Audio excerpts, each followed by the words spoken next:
Amados, que la gracia de Cristo esté sobreabundando en cada una de nuestras vidas en esta hermosa mañana. Yo sé que ya cada uno de nosotros tiene su corazón dispuesto para recibir. Desde ya hemos estado recibiendo palabra que sale de la boca de Dios. Y así, como usted ve ahí en mi espalda, ya no tengo que anunciarle el título porque de eso es que voy a hablar. Lo puse antes porque pensaba que nadie iba a proyectar, pero apareció como siempre un buen samaritano. Hoy tenemos al hermano Randall allá atrás, que va a ser mi colaborador en esa parte. Así que vamos a hablar de lo que es la fe soberana. Vamos a hablar de lo que es la fe, porque la fe es uno de los recursos más importantes que Dios le ha dado a la iglesia. Es uno de los principales recursos, pero ha sido uno de los recursos más mal administrados por la iglesia. Lamentablemente, esta fe ha hecho que muchos vengan al evangelio, pero también ha hecho que muchos salgan del evangelio.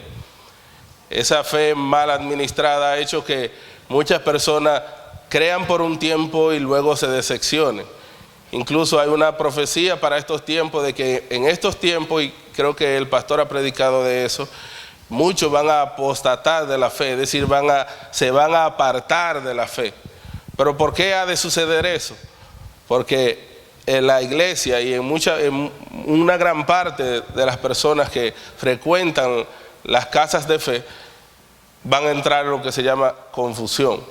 ¿Por qué? Por causa de que no tienen una fe clara o no tenemos un significado claro de lo que es la fe. Y le puse por título Fe Soberana porque según lo que hemos visto a través de los tiempos, parecería que la fe, en vez de ser soberana porque pertenece a un Dios soberano, es una fe democrática. Valga los tiempos que se están viviendo en República Dominicana, ¿verdad? Parecería que es una fe democrática. Y la diferencia entre una fe soberana y una fe democrática es que la fe democrática es cuando se hace la voluntad del pueblo. Y cuando es soberana, se hace la voluntad de Dios. Pero mayormente hemos practicado lo que es una fe, yo le llamo democrática, para que vaya acorde a los tiempos que se están viviendo en República Dominicana, porque muchas veces tomamos la fe como que es algo, una herramienta que yo utilizo para atraer las cosas hacia mí, de Dios hacia mí, y que es como algo que avala de que si yo la uso, Dios está obligado a darme lo que yo le pido. ¿Me explico? Yo le voy a decir una cosa, no hay nadie que tenga más fe que un niño. Por eso el niño le pide a usted cosas que usted a veces no se la puede comprar, porque él entiende que su padre le va a suplir todo lo que, no solo lo que el niño necesita, sino lo que él quiere. Y el niño le pide a usted cosas, pero usted sabe que hay cosas que aunque usted pudiera en el momento, económicamente hablando, comprársela a su hijo, el hijo suyo no está adecuado a ese tiempo para usted comprarle lo que él anhela. Entonces, la Biblia dice que si nosotros siendo malos sabemos dar buenas dádivas a nuestros hijos, cuánto más nuestro Padre Celestial no nos dará todas las cosas. Y me gusta porque dice a los que se la pidan. Entonces la gente cree que yo puedo pedir todo lo que yo quiera por mi boca. Y si está hablando de padre, está hablando de un padre responsable. Diga conmigo, Dios es un padre sumamente responsable. Ahora bien, Dios está única y exclusivamente comprometido con su palabra. Dios no está comprometido con nada que Él no haya dicho. Si Sara me dice a mí, papi, yo quiero que tú me regales un avión, y yo no le digo a ella que le voy a regalar un avión, a la tarde cuando regreso me dice, papi, ¿dónde está el avión que tú me ibas a comprar? Yo no tengo ningún compromiso con eso. No, mi amor, yo no te dije que te iba a comprar ningún avión. Pero si yo le dije a ella, cuando regrese te voy a traer un helado, y yo no regresé con el helado y ella me reclama, entonces yo no soy un padre responsable. Así que deje de decirle a los hijos, si te comes la comida te llevo a comer helado, porque usted lo está enseñando a ser mentiroso, porque le promete algo que usted no le va a cumplir. Entonces así el niño cuando crece aprende a Dios así. Entonces dice, bueno, a Dios yo le pido y no me da, porque Dios es un Dios mentiroso también. Porque el niño va a relacionar muchas veces su comunión con Dios conforme a la comunión que ha tenido con sus padres. ¿Me explico? ¿Hay alguien en casa todavía? Entonces, muchas veces nosotros usamos más lo que se llama una fe democrática, creyendo que todo lo que el pueblo quiere, Dios lo va a cumplir. Y vamos a ver por las escrituras que no hubo nada, que no hubo nadie que creyera en Dios por lo que esa persona había pedido, sino por lo que Dios ya había dicho. Si vemos Hebreos capítulo 11, y vaya conmigo a Hebreos capítulo 11, no se puede hablar de fe sin ir a Hebreos capítulo 11, verso 1, en adelante. Dice Hebreos capítulo 11, verso 1, es pues la fe, usted lo ha leído y se lo sabe de memoria, la certeza de lo que se espera, la convicción de lo que no se ve. Dice que por ella alcanzaron buen testimonio los antiguos. Y dice que por la fe nosotros creemos que fue constituido el universo, de modo de que lo que no se ve fue hecho, que lo que se ve fue hecho de lo que no se veía. Ahora yo voy a hacer una pregunta acá. ¿Se vale hacer preguntas aquí? No, porque está muy serio. Voy a hacer una pregunta. ¿De qué fue hecho el universo? ¿Quién me puede contestar? Usted puede levantar la mano, no se preocupe. Yo te podría decir que de la mente del Padre. Ok. ¿Quién más? ¿Es acertado eso? ¿Quién más? ¿De qué fue creado? ¿Qué le enseñaron a usted en la escuela? ¿De qué fue creado el universo? De la nada. Eso fue lo que nos vendió la escuela por muchos tiempos, que fue creado de la nada. ¿Verdad que sí? Y nosotros creímos eso, pero la hermana no. La hermana dijo que fue creado ¿de qué? De lo que estaba en la mente de Dios. ¿Y cuál es la mente de Dios? Es Cristo, hermano. Colosenses lo dice bien claro, que todo, Colosenses 1:16 lo puede anotar, dice, todo fue creado por medio de Él, por Él y para Él. Es decir, que la sustancia de la cual está constituido todo el universo se llama Cristo. ¿Hay alguien en casa todavía? Dios dice y todo se hecho. Ahora, ¿qué es lo que yo decía el otro día? Que cuando Dios habla, lo que Dios habla es Hijo, es Cristo. Entonces Dios decía Cristo y algo acontecía. ¿Hay alguien en casa todavía? Entonces, sáquese eso que le enseñaron a la escuela, de que todo fue creado de la nada. La nada no puede crear nada. Todo fue creado de Cristo. Y ese mismo Cristo, vamos a ver que ese mismo Cristo es la fe. Porque la fe no es una certeza simplemente. Sabemos que la fe, cuando la escudriñamos en la palabra, la fe no es, la palabra certeza es sustancia. Y luego dice, y por la fe fue constituido el universo. Por esa sustancia fue creado el universo. Y ese universo es Cristo. Lo que pasa es que Dios habla la palabra, el verbo fue hecho carne, ¿verdad, Juan? Dios habla la palabra, Dios habla el Hijo y nosotros creemos fe. Amén. Nosotros lo traducimos en fe. ¿Hay alguien en casa todavía? Amén. Pero Dios lo que habla es Hijo.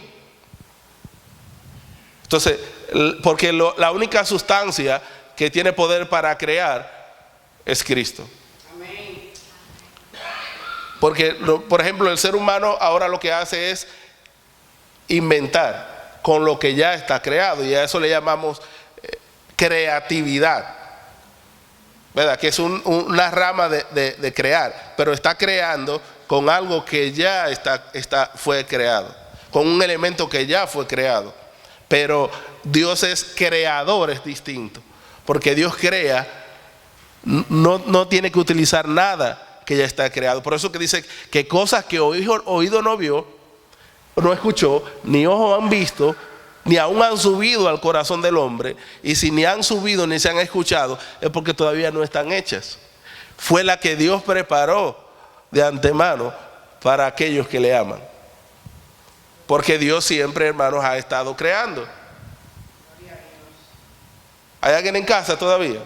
Entonces, la palabra fe, en síntesis, lo que está diciendo es que la palabra fe es lo que significa es lo que Dios ha dicho se va a cumplir. En otras palabras, vamos a ponerlo así para que lo podamos todos entender.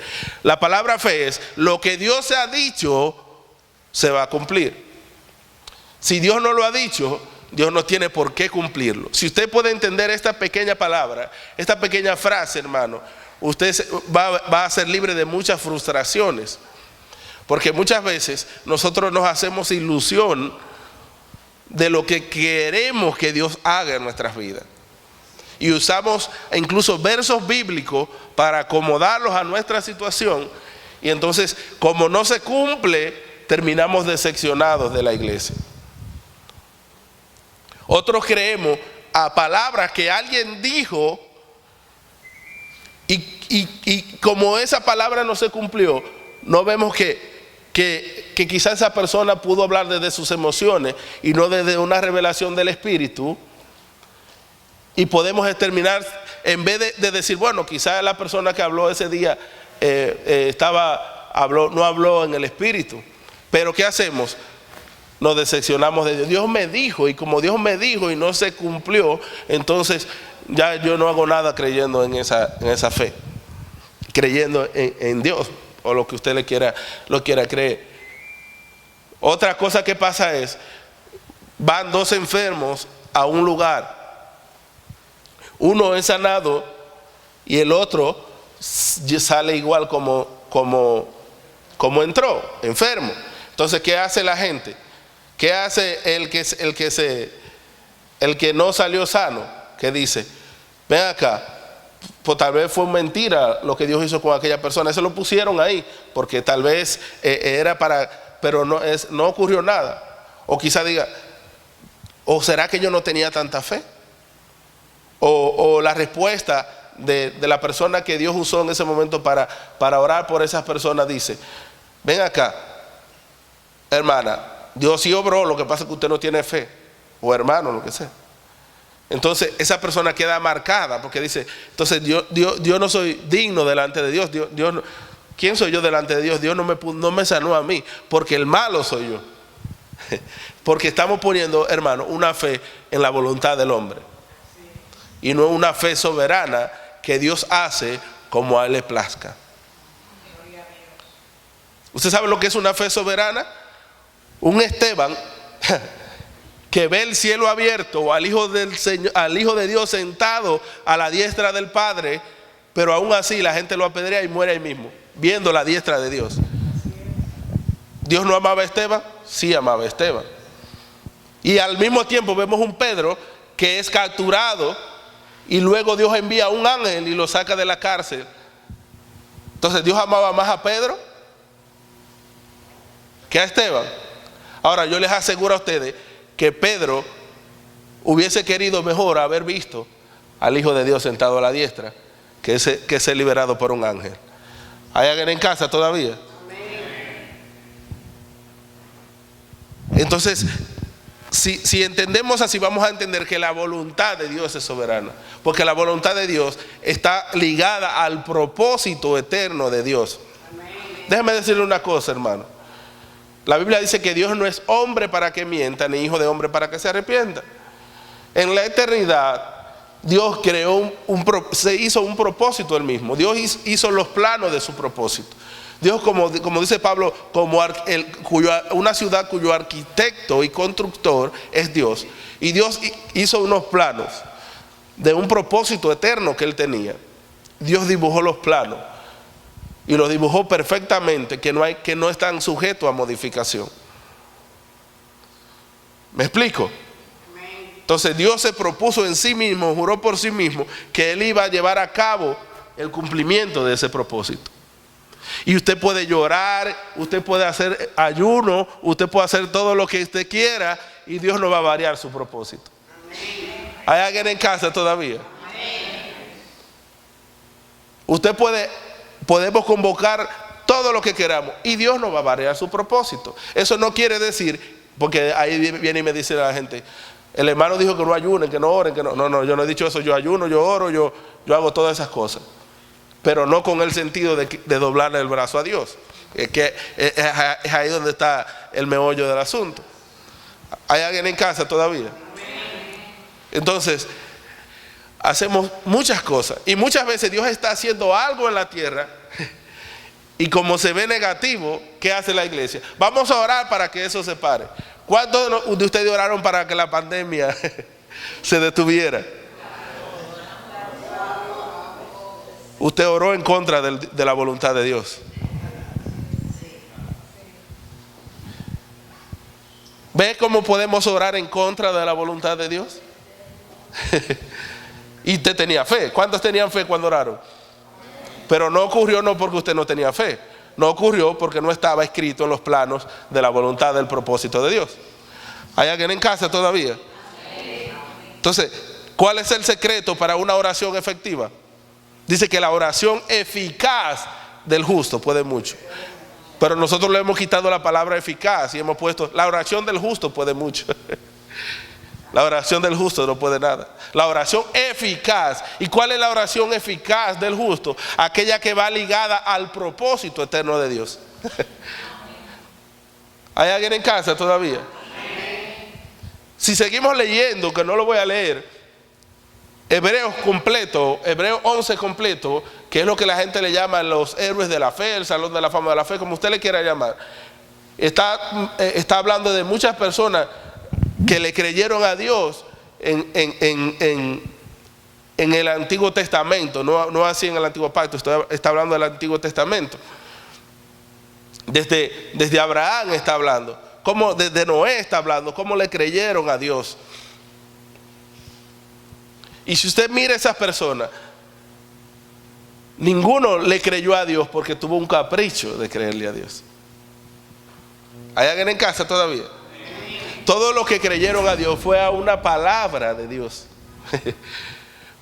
Abraham, hermano, no salió de su tierra y de su parentela porque creía en Dios. Él salió de su tierra en parentela creyéndole a una palabra que Dios le había dicho. Es muy distinto. Usted no puede decir, yo ahora mismo voy a iniciar este negocio porque yo creo en Dios y yo tengo fe en Dios y voy a orar y Dios va a bendecir este negocio. Eso no va a suceder así, porque usted está orando desde una voluntad democrática, hermano. Entonces usted cree que Dios tiene que bendecirlo porque yo soy hijo de Dios y con los hijos de Dios y yo arrebato ahora la bendición. Y empieza usted a declarar cosas y agarra la palabra y agarra la Biblia y yo ahora declaro, decreto y cancelo y hago todas las cosas. Y Dios dice, hey, yo te quiero mostrar los planos. Si miras los planos no vas a agotar energía en eso. Entonces cuando no se cumple, cuando nos fue mal en el negocio, ¿qué decimos? Dios no me respaldó, Dios no estuvo ahí. No, hermano, Dios siempre estuvo contigo aún en tu fracaso. Lo que pasa es que Dios no estuvo de acuerdo con lo que tú hiciste. El problema de la iglesia, hermano, y lo voy a repetir 1000 veces, es creer que lo único que nos separa del propósito de Dios es el pecado. Y hay muchas cosas que nos separan del propósito de Dios que no son pecado. Porque la palabra pecado, uno de los significados de la palabra pecado, y ya se ha dicho 1000 veces aquí, es errar al blanco. ¿Errar al blanco de qué? Errar al blanco del propósito. ¿Me explico? Pero, ¿qué hemos hecho con la fe? Hemos hecho con la fe como la medicina natural. El vecino, usted va, vecina, me duele la cabeza. Ay, vecina, yo tenía un dolor de cabeza el otro día y hice un té de guaraná con qué sé yo qué. Me lo tomé y me sané. Bébase si usted se va a sanar. Entonces, si le funcionó a mi vecina, tiene que funcionarme a mí. Eso no funciona así. Si Dios le dijo a Moisés, toma la vara, ¿qué tienes en tu mano? Una vara, levántala y golpea las aguas y se abrió el mar. Agarre una vara usted, váyase frente al mar, golpéela y no va a pasar nada. No porque usted no tenga fe, hermano, sino porque no está dentro de los planos del propósito eterno de Dios. ¿Hay alguien en casa todavía? Entonces debemos de volver a redefinir la fe. El testimonio de una persona no significa que va a ser mi testimonio. Me puede dar un poco de ánimo, me puede poner a alabar a Dios por lo que ha hecho en la vida de esa persona, pero no significa que si ocurrió con esa persona va a ocurrir conmigo, hermano. No tiene que ocurrir exactamente como sucedió con una persona conmigo, ni aunque esté en la Biblia, en las Escrituras. ¿Por qué la gente llora y le reclama a Dios? Vaya Ana. Pero no entendemos, hermano. Ana se va al templo y llora y llora y nadie la saca de ahí. Pero ¿qué fue lo que hizo salir a Ana de ahí? ¿Fue sus oraciones? No, una palabra de Dios. ¿Cuál palabra? Que el sacerdote de turno le dice: así como tú crees te será hecho, para tal fecha te va a pasar. Y ya ella entendió que Dios habló. Ella no lloró para que Dios le cumpliera, ella oró para que Dios le diera la palabra.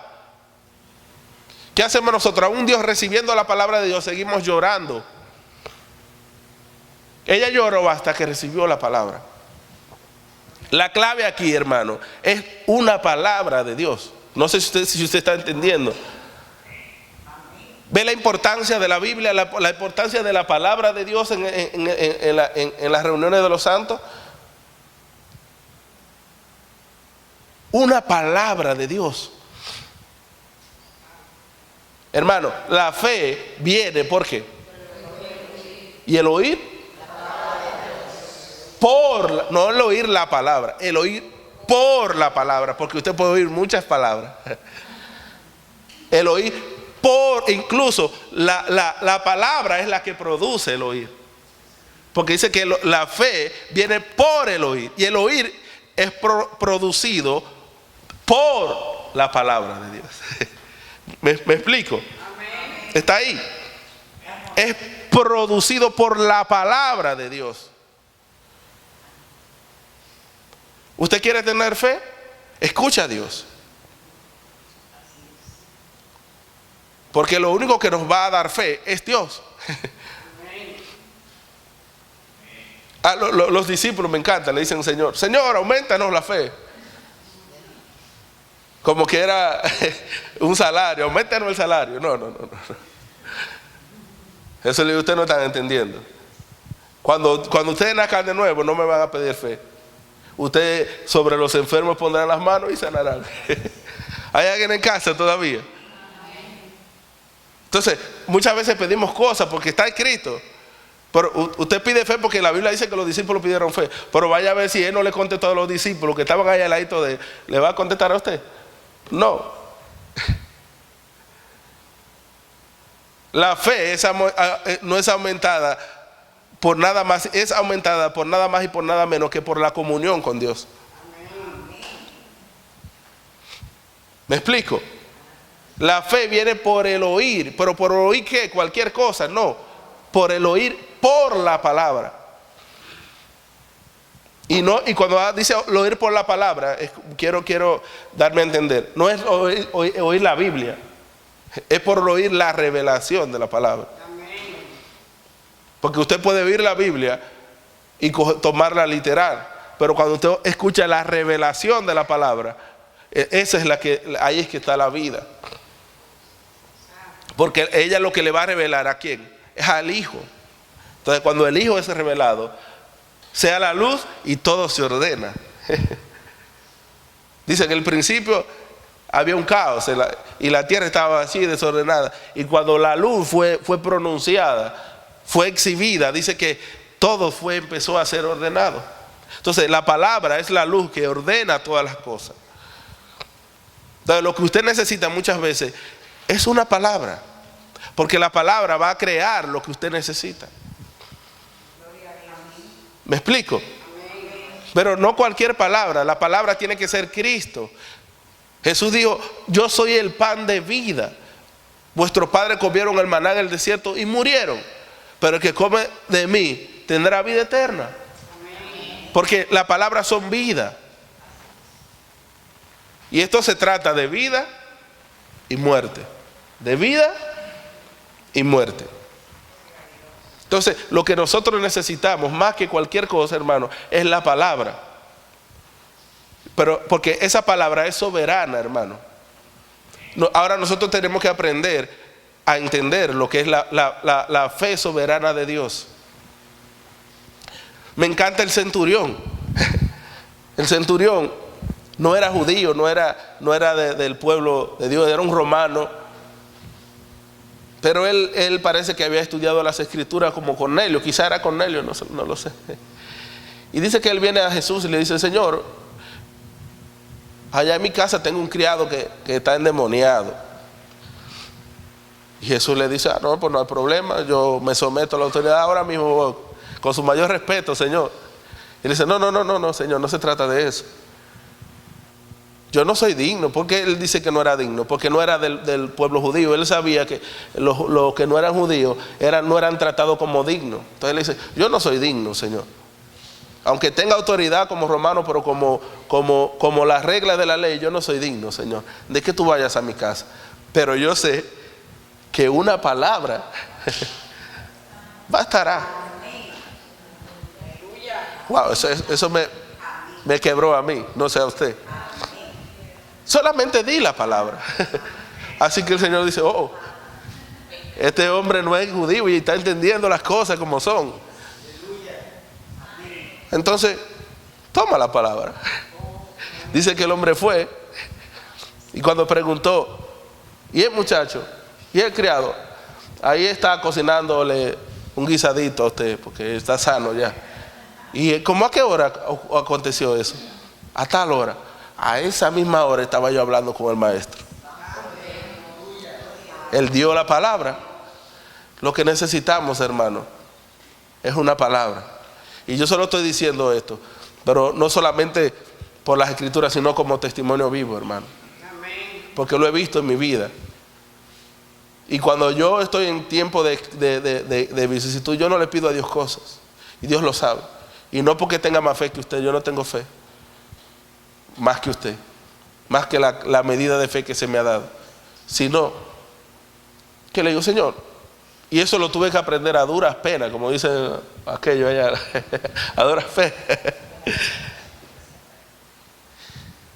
Yo aprendí, hermano, que lo que uno necesita no es cosas materiales. Cuando usted cree que las cosas materiales es lo que usted necesita, es porque su Dios es Mamón.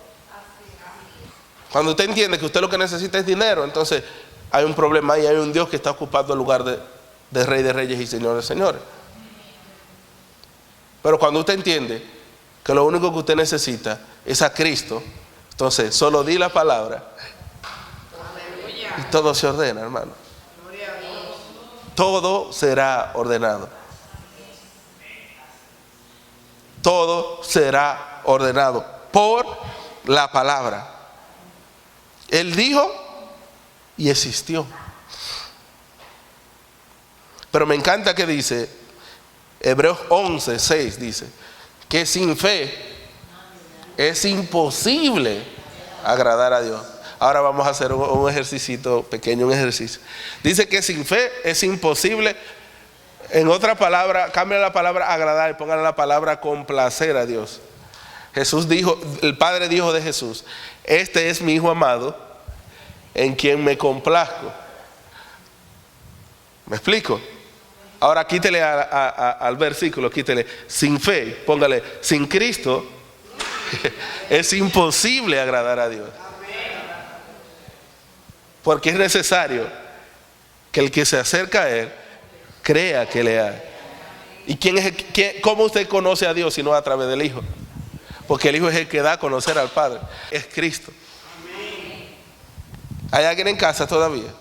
Entonces cuando usted le pide algo a Dios, Dios no le va a dar un carro, un esposo, nada de eso. Dios le va a dar al Hijo.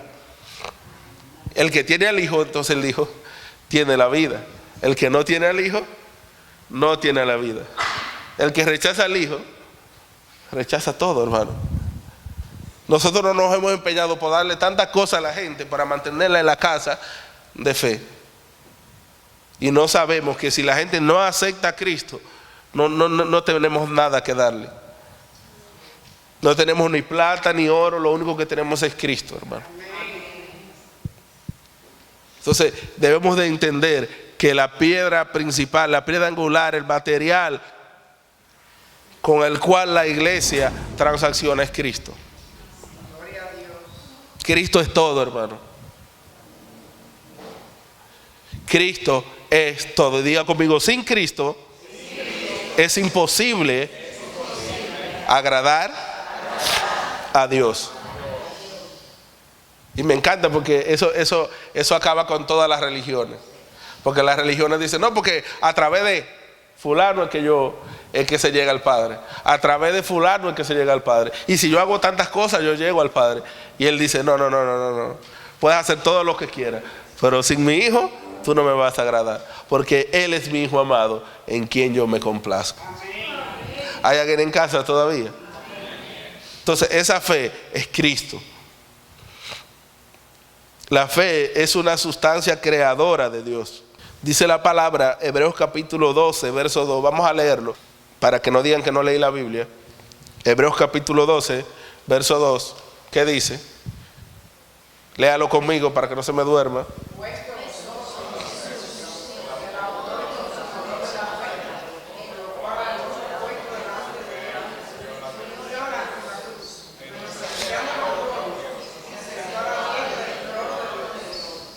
Amén. Entonces, ¿quién es el autor de la fe?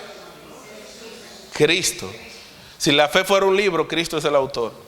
¿Hay alguien en casa todavía? Amén. ¿Y quién es el que culmina, el que consuma la fe? Cristo. Todo se consuma en Cristo. Él es el autor y Él es el consumador de la fe. Ahora me encanta porque hay dos versos. Hay uno que dice que nada es imposible para Dios. Y hay otro que dice todo es posible para aquel que cree. Entonces nosotros hemos tomado ese verso. Todo es posible, yo lo puedo todo en Cristo que me fortalece. Y eso no está hablando de todo, aunque diga todo, hermano.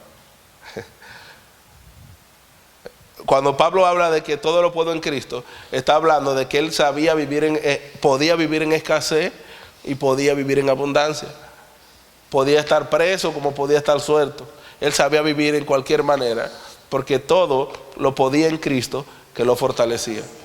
Todo que estar en escasez como estar en abundancia. Todo que estar preso como estar suelto. Pero nosotros, yo todo lo puedo, entonces nosotros agarramos y hacemos todo lo que nos venga a la memoria en el nombre de Jesús. ¿Me explico? Y en el nombre de Jesús no es en el nombre de Jesús. En el nombre de Jesús no es que yo agarro y hago algo en el nombre de Jesús. No. En el nombre de Jesús está hablando que yo hago la voluntad de Dios. A través del Hijo. Pues si sacamos todo de ahí, va a venir la frustración, hermano. Lo que debemos de aprender es a conocer su voluntad. Su voluntad es buena, es agradable y es perfecta. Y esa voluntad, ya les dije, tiene muchas connotaciones. Porque esa voluntad, me encanta Pablo siempre.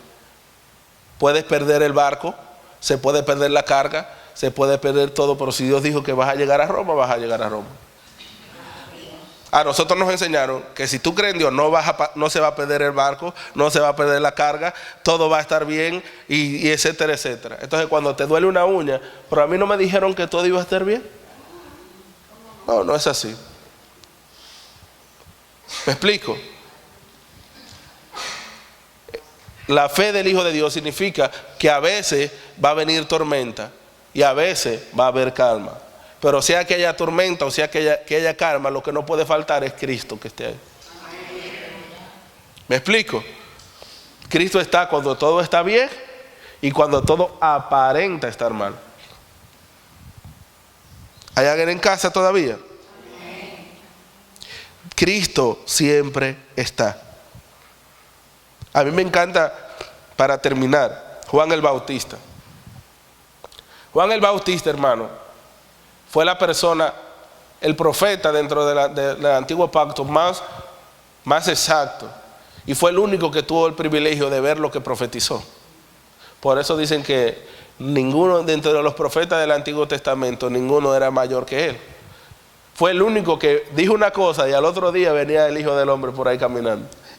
Y tuvo el privilegio de bautizar su propia profecía.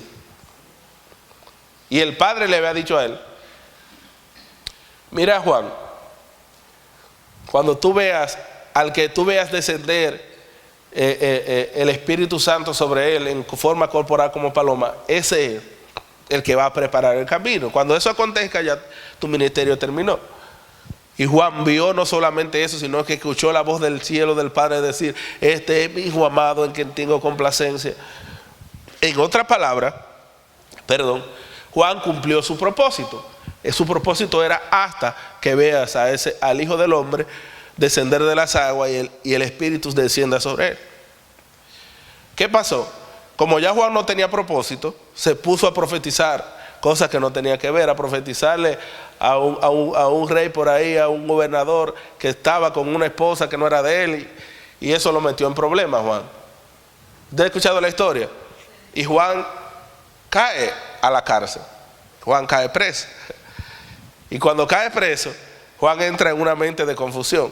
Dice la gente, pero yo aprendí algo el otro día, meditando en esto. Juan manda a sus discípulos y dice: vayan a donde Jesús y pregúntenle si es él si era él el que había de venir, o si después de él esperamos a otro.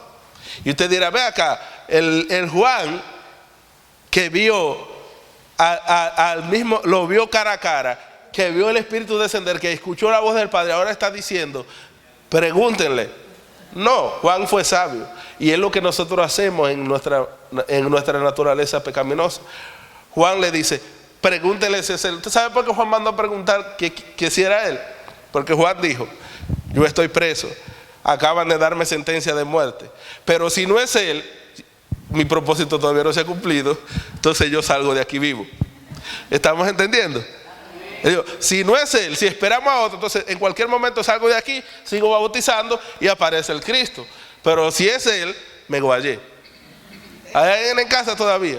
Entonces le dice: vayan, pregúntenle que si es él o si esperamos otro, porque si es el otro, me salvé. Entonces Jesús le dice a los discípulos que andan con él, ellos le dicen: Jesús, dice Juan que si eres tú o si... Él dice: ok, vengan conmigo. Jesús sana a un cojo, libera a un cautivo y hace muchas cosas. Y luego le dice a ellos: vayan y díganle a Juan, no lo que yo les estoy diciendo, sino lo que ustedes han visto, que los ojos ven, que los ciegos ven, que los sordos oyen, que todo. ¿Sabe lo que Jesús le dijo a Juan? Dígale a Juan que deje de estar de tiguerazo y que se faje a leer las escrituras, porque en Isaías 60 dice que el Espíritu del Señor que él vio descender de mí está sobre mí. ¿Sabe para qué? Para yo sanar los ciegos, para libertar los cautivos, etcétera, etcétera, etcétera. Cuando él lea a Isaías que deje el tiguerazo, que por estarse metiendo en problemas, se lo van a lamber. Hay alguien en casa todavía. Y eso es lo que nosotros hacemos cuando entramos en frustración, cuando nos metemos en problemas. Dudamos de la palabra y queremos acomodar la palabra. Aún ya cuando ya Dios nos ha hablado, queremos acomodar esa palabra a lo que nosotros queremos. Incluso al mismo Dios queremos venirle con nuestra poderosa fe. Y Dios dice que su fe es y siempre va a ser soberana.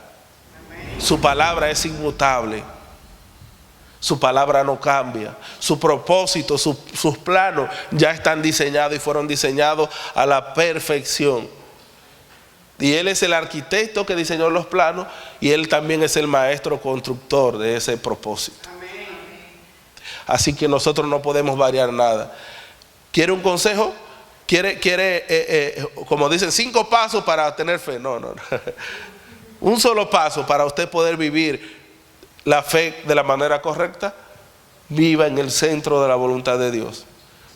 Aprenda a conocer a Dios. Viva, tenga comunión con Dios.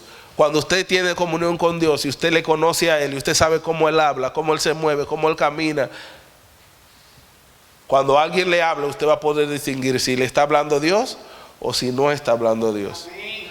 Y cuando Dios le da una palabra, usted puede ver todo gris, todo lo que usted quiera, pero usted va a estar confiado en lo que Dios dijo. Se va a perder la carga, se va a perder el barco, le va a picar una víbora venenosa, pero usted va a llegar al propósito, al cumplimiento del propósito de Dios. Porque la fe de Dios es soberana. Póngase sobre sus pies, por favor. Lo seguiremos.